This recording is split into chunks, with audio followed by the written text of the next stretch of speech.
Remaja lompat dari teksi bunuh pelajar sekolah. Lawatan sekolah bertukar tragedi penculikan dan bunuh. Prank rompak teman wanita untuk melamar. Bismillahirrahmanirrahim. Assalamualaikum dan salam Malaysia Madani. Bersama saya Mirakilah dalam Netstep Global. 7 berita dunia paling trending pada hari ini. Jangan lupa untuk subscribe YouTube Netstep TV dan follow Facebook Netstep Malaysia.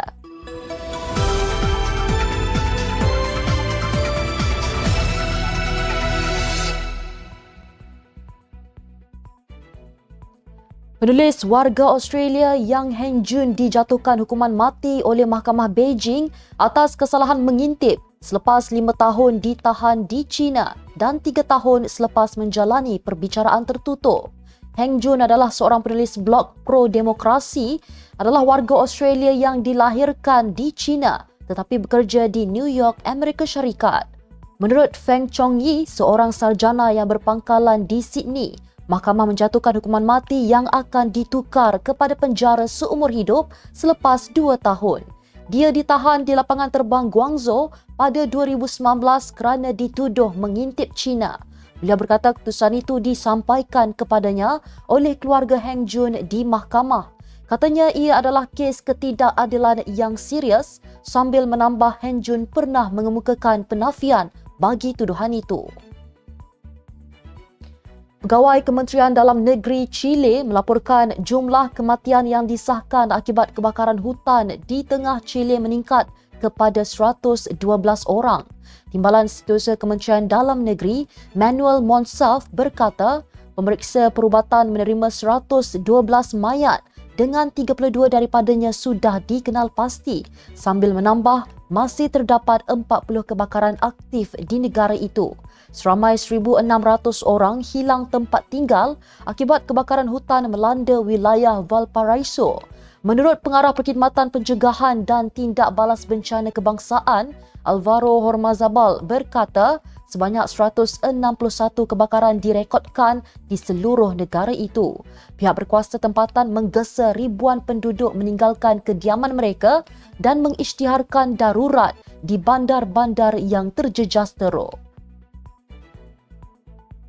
Tanah runtuh dan banjir susulan hujan lebat di selatan Filipina menyebabkan peningkatan jumlah kematian kepada 14 orang mengikut angka rasmi kemarin. Hujan selama berminggu-minggu telah melanda beberapa bahagian pulau kedua terbesar di negara itu. Mindanao memaksa puluhan ribu orang dipindahkan ke tempat perlindungan kecemasan. 10 orang maut telah dilaporkan dalam tempoh beberapa hari ini di wilayah perlombongan emas pergunungan Davao de Oro. Menurut pegawai bencana itu, daripada 10 kematian di Davao de Oro, 3 direkodkan di kawasan perbandaran New Batan dan 4 lagi terbunuh dalam kejadian tanah runtuh di Majlis Perbandaran Maragusan dan Moncayo. Sementara itu, menurut pegawai penyelamat Jellison Kabaktulen, 4 orang dalam sebuah rumah di perbandaran Kapalong tertimbus akibat tanah runtuh. Menurut Polis Metropolitan, seorang remaja melompat keluar dari sebuah teksi untuk mengejar dan menikam seorang pelajar sekolah yang telah dijatuhkan hukuman atas pertuduhan membunuh. Polis London melaporkan pemuda yang berusia 16 tahun ketika itu didapati bersalah oleh juri di Mahkamah Sharesbrook, Crown London pada 5 Mei tahun lalu kerana membunuh pelajar Renel Charles. Tertuduh yang kini berusia 17 tahun didapati bersalah kerana memiliki sebilah pisau. Mangsa pembunuhan, Renel, 16 tahun, adalah pelajar sekolah Kelmscott di Walthamstow, London Timur dan dibunuh sejurus selepas tamat hari persekolahan yang disifatkan sebagai serangan kejam. Kira-kira jam 4 petang, Renel duduk di perhentian bas di jalan yang sibuk bersama rakan apabila suspek menghampirinya. Polis berkata kejadian itu berlaku akibat pertengkaran mulut singkat antara mereka dan mangsa cuba melarikan diri. Terusnya dikejar oleh pelaku dan ditikam 2 kali. Seramai 10 orang terlibat dalam satu kejadian penculikan oleh lelaki bersenjata ketika pulang dari satu lawatan sekolah minggu lalu yang melibatkan 6 pelajar dan 3 guru di kawasan Maiduguri, Nigeria. Bagaimanapun, pemandu bas mereka telah dibunuh dan mangsa selebihnya telah dibebaskan.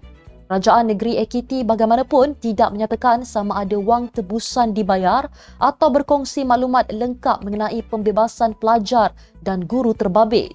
Aktiviti penculikan bagi mendapatkan wang tebusan oleh kumpulan bersenjata yang mana kerap berlaku di barat laut Nigeria sebelumnya kini semakin berleluasa di negara itu dengan penduduk kampung, pelajar dan penunggang motosikal menjadi sasaran. Kerajaan Negeri Ekiti dalam satu kenyataan berkata, pelajar yang diculik dari sekolah rendah swasta itu dibebaskan pada awal pagi kemarin. Seekor harimau bintang salji yang jarang ditemui di timur laut pergunungan Afghanistan telah ditangkap oleh pihak berkuasa. Haiwan terancam itu telah membunuh berpuluh-puluh haiwan ternakan, kemudian akan dilepaskan kembali ke hutan. Timbalan Gubernur Wilayah Faizabad, Abdul Rahman Kasra berkata harimau bintang salji yang terancam itu berjaya ditangkap selepas terperangkap dalam kandang ternakan di daerah luar Bandar Ziba. Sementara itu, Ketua Pejabat Persatuan Pemeliharaan Hidupan Liar di Badakhshan, Korosh Sahel berkata, seorang doktor haiwan merawat kecederaan kecil pada haiwan itu dan akan dilepaskan semula ke hutan. Pergunungan Timur Laut Afghanistan adalah satu daripada beberapa habitat harimau bintang salji yang sukar difahami dan digelar hantu gunung. Seorang lelaki di Colombia melakukan kelainan yang mengancam nyawa apabila dia menggunakan taktik prank rompakan bersenjata untuk melamar teman wanitanya. India Times melaporkan dalam satu video yang tular baru-baru ini, lelaki itu melakukan rompakan di jalanan sebelum mengejutkan teman wanitanya dengan lamaran perkahwinan. Kekecohan kejadian itu terhenti apabila lelaki yang berpura-pura merompak pasangan itu memaksa teman lelakinya berlutut dan mengeluarkan sebentuk cincin untuk melamar teman wanitanya. Insiden mengejutkan dan luar biasa itu mendapat perhatian meluas di internet sehingga membuatkan penonton terpegun dan tertarik. Tindakan berani lelaki itu mencabar norma lamaran tradisional dan menjadi sensasi tular hingga mencetuskan perdebatan mengenai cara menzahirkan cinta. Sekian sahaja Netstep Global pada hari ini. Jangan lupa bersama saya setiap hari pada waktu yang sama untuk ikuti 7 berita dunia paling trending hanya di Netstep Global. Follow Facebook Netstep Malaysia dan subscribe YouTube Netstep TV. Netstep Malaysia menjangkau informasi, mengorak inspirasi. Saya Mirakilah, Assalamualaikum dan salam sejahtera.